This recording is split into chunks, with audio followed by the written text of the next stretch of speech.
Today, my dad's going to show us how to make 韭菜炒蛋 scrambled eggs with chives, a staple of my childhood and one of the easiest dishes you can make for a weeknight dinner. Cheers! Let's dive into the keys to perfecting this Cantonese classic, starting with nailing the ratio between eggs and chives. 如果你俾韭菜太多，蛋太少，炒出嚟咧個口感同埋佢賣相都唔靚，亦唔好食。如果調轉嚟講，你係韭菜少蛋多，咁炒出嚟咧就失咗呢個韭菜炒蛋呢個味道啦。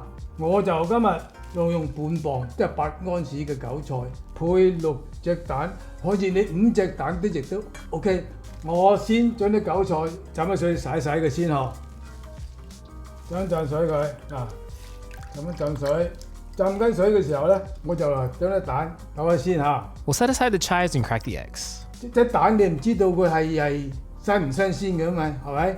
如果打個蛋出嚟，呢個碗裝開佢，個蛋黃唔散開嘅，咁隻蛋咪新鮮靚咯。咁你先就再倒佢落嚟呢度，蛋黃散咗咧，個蛋就唔新鮮啦。嗱，你再打咗個蛋，再擺過嚟咧，咁就好啲啦。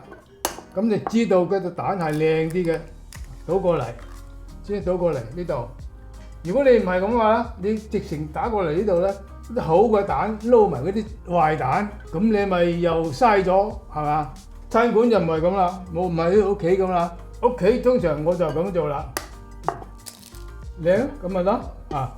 啲蛋我落咗出嚟都係一個靚嘅蛋啊，得啦。With all the eggs cracked into a large bowl, it's time to prepare the chives. 打蛋之後咧，嗰啲韭菜咧已經係浸咗水之後咧，洗睇嗰啲塵嗬，啲塵嘅，咁睇睇佢，咁睇佢嗱，咁一笪啊，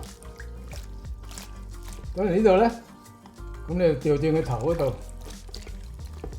睇住佢，好啦，咁就揈一揈水佢嗬。If these chives look different from what you're used to, that's because these are garlic chives, also known as Chinese chives. Unlike the round, hollow stalks of Western chives, the leaves of garlic chives are flat, like pungent blades of delicious garlicky grass. If you've ever had these delicious crystal chive dumplings at dim sum, known as gao coi gao, you've already enjoyed garlic chives. These versatile herbs are popular in many Asian cuisines, whether it's in Korean chive pancakes or kimchi, or in Japanese meat-wrapped chive skewers. These flavorful and budget-friendly leaves are a hit all across Asia. 咁咧，我哋切韭菜咯，切嘅時候咧。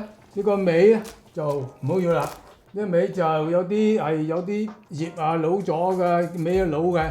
我個頭咧輕輕切一切嗰啲舊嘅嗱，佢收割嘅時候擺上嚟唔係即刻賣噶嘛，佢 market 攞翻嚟嘅時候佢仲要擺喺雪櫃擺好耐先至賣，咁你咪個口咪舊咗咯，舊咗咪切咗佢唔好要咯，係嘛 Shirley from the CANTO Cooking Club asked, how do you pick the best chives? 韭菜呢有啲係分啲種嘅，有啲種係大種啲嘅、粗啲嘅，有啲就係幼啲嘅。最緊要揀韭菜嘅時候睇到佢唔好黃啦。Now we'll cut the chives into small pieces. 我哋切韭菜咧就唔好太長，又唔好太短，4/3嘅英寸就係啦。又唔好太長，又唔好太短。This holiday season, try spreading joy with a perfect gift, the warmth of an amazing cup of coffee. Kat and I are pretty obsessed with mocha, so we got to try Trade Coffee's Peppermint Mocha Kit ahead of the holidays. Thanks Trade for sponsoring today's video. To someone who loves coffee from someone who loves you even more. Let's open it. Trade makes for the perfect gift, whether it's one of their curated gift boxes or their personalized coffee subscriptions. There's something for everyone because they partner with the top mom and pop roasters from small towns all across the US. Do you feel like you're getting closer to me through doing this? We're cooking together. Man, that's dangerous. Well, that's really dangerous. Whenever you're doing something new, it's bonding. A personalized coffee subscription makes for the easiest gift because you don't need to know the person's nuances and preferences in advance. Just their email address and when you'd like the gift to hit their inbox. Well, that's good. That's bomb. That is so fun. You just pay once for a preset amount of time and Trade sends them personalized coffee they'll love every month for the duration of your gift subscription. I was excited about the kit just because of the versatility of all the stuff. Everyone gets to enjoy it in many different ways. I thought the kids could enjoy it with the hot chocolate, with the mint. We also talked about making mint ice cream at some point. That'd be fun. So I like that it gave the versatility, but it's a good package for somebody who likes coffee. Yeah. So this holiday season, give the gift of great coffee and support our channel in the process over at drinktrade.com/matewithlau. 好啦，呢個時候咧，將啲蛋咗佢 Next up, we'll season the eggs before beating them. Start with a quarter teaspoon of white pepper powder. 劈一劈嗰啲腥味，俾少少醋，一個茶匙夠啦，係買醋嚟嘅，一個茶匙鹽，一個茶匙糖，將個鹹甜嘅味道調一調佢嚇。另外咩咧？俾少少生粉上去，咁樣炒起嚟個蛋咧，佢就會收佢個啲汁，冇咁容易瀉汁嗬。We'll make a starch slurry in a separate bowl. 我係俾一個茶匙，開2個茶匙水。開稀佢，如果你就咁俾落嗰啲蛋嗰度咧，發開咧，啲蛋液同啲生粉咧，佢就冇咁容易散開嘅嚇。你俾咗水開稀啲生粉啦，咁樣發落咧，佢容易發開咗啦。開火之前我先至發嗰啲蛋殼。We have all of these ingredients listed on our blog at madewithlau.com, along with step-by-step instructions and video clips to guide you as you make the recipe at home.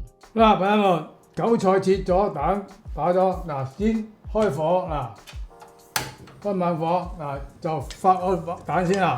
啲蛋咧一發到佢爛碎咗，OK， 發到佢起泡。What's the secret to making fluffy eggs?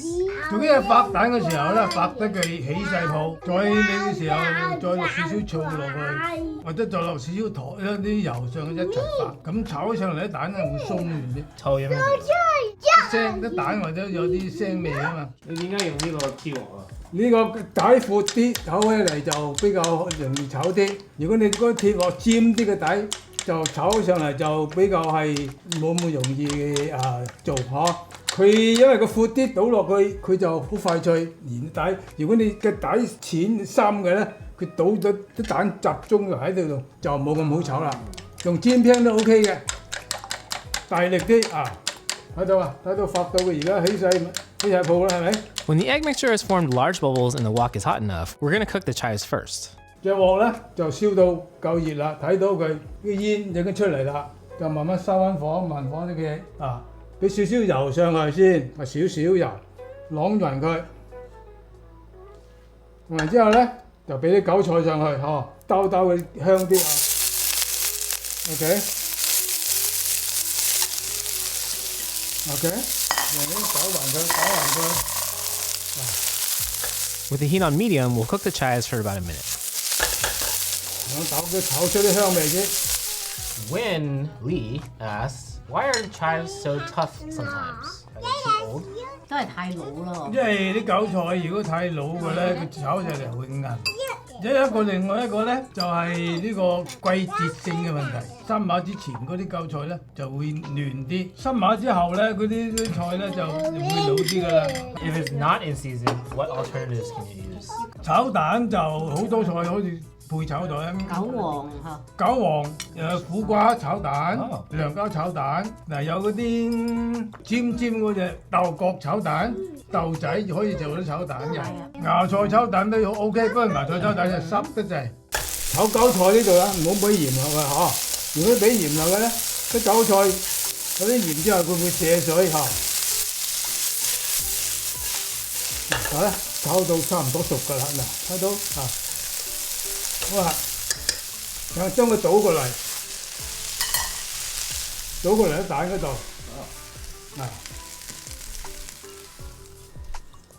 將蛋攪勻佢又再燒過隻鑊，燒到佢開大火，將佢抹一抹乾淨嘅底先嚇。Now we'll add oil and cook everything together. 炒蛋咧就多少少油嚇，睇下個鑊已經夠熱啦，俾2個湯匙嘅油上去咧，然之後咧發勻佢。Several other creators have discussed scrambled eggs, focusing on variations in their texture and preparation methods. The key distinction with Cantonese-style scrambled eggs is cooking them over high heat. To learn more about heat and cookware, we have an entire course on this called Mastering Heat inside the CANTO Cooking Club. Click the link in our description to preview the lessons in our fundamentals library. Now let's observe how my dad achieves fluffy scrambled eggs without overcooking or drying them out. Pour the mixture into the wok. The bottom of the egg will immediately cook and we'll start to stir it around after 5 to 10 seconds. 啲筷子輕撈佢嚇。We'll move the egg around for 15 seconds until the bottom has just about set. 細路仔有冇食呢個？有，我屋企都有啫，仲有食啲韭菜啫。韭菜就唔好普通啫嘛，韭菜唔係好有錢人食得韭菜嘅啫。嗱，開咗之後咧，我就慢慢反轉佢。Using a spatula, we'll flip the egg over and cook for another 40 seconds. 咁樣咧反啲韭菜喺底下再煎到佢煎香嘅出味嚇。好啦，一俾少少油嗰邊。After 10 seconds, we'll turn off the heat. OK， 閂火。好快脆係嘛？得熟㗎啦。To prevent overcooking, transfer the eggs to a plate as soon as they're done to your liking. 正唔正啊？好似細路仔咁。呢度嚟睇嘅，啲韭菜好嫩滑，係咪好青綠係咪？朋友們，蛋炒咗啦，而家開始上碟啦嗬！朋友們，韭菜炒蛋炒咗啦，希望大家中意。紅堆妹妹、弟弟落嚟吃炒蛋咯！ Yes, you can have Thank you. Thank you. Oh, thanks, Maya. Thank you, Mia. Pineapple. Daddy, you Here, can Mike. have Keep this. this on the Oh plate. my gosh, thank you, Maya. What? Can I have it?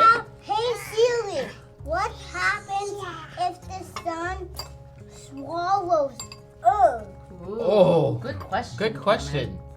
Then we would disappear. Yeah, we would not be on YouTube right now. We will be hot. We would be so hot. We would scorching. We would turn into lava probably. YouTube thinks you'll like this recipe next. Let's see if they're right. A huge thank you to our wok stars and all of our chefs in the CANTO Cooking Club.